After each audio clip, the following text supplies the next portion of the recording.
tonight's session is identifying architectural styles and designs. And it's not just necessarily just, hey, let's talk about different types of houses just in itself.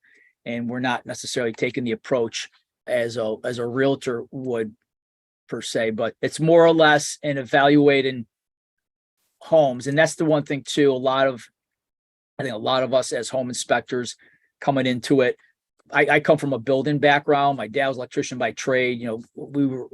I had dirt underneath my fingernails most of my life doing things. And so you learned in the capacity of like housing styles, you learn the names, the realtor names and all that, split levels, raised ranches, so on and so forth.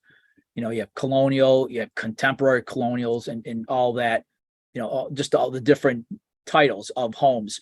And a lot of times those in itself don't mean a lot to people.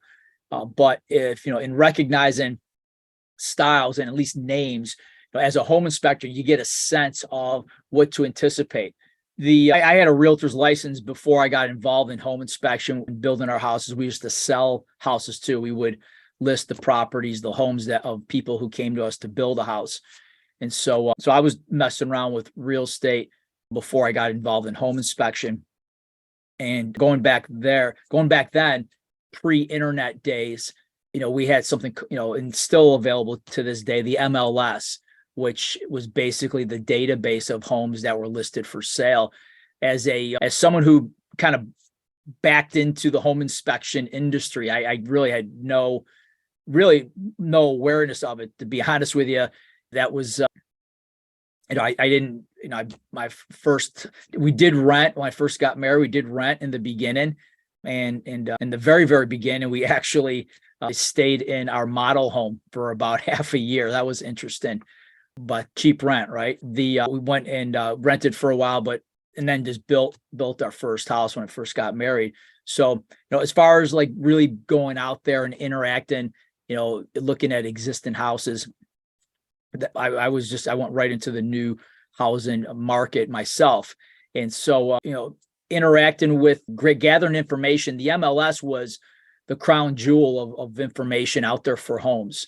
And prior, to that, back in the day, you had these almost like telephone book type books that you'd reference to get information on the houses that were listed. Those books were printed, I think quarterly, if not maybe monthly, but just a lot of trees that were chopped down to make those real estate books. And so, you got information on the homes. The MLS provided a lot of good information on the homes and what's, the style of the house, the how many bedrooms, bathrooms, and so on and so forth. Information that we take for granted now that we have access to online. And so the MLS, as far as information, it's not as an exclusive resource of information. The internet has basically, broken down the doors with that.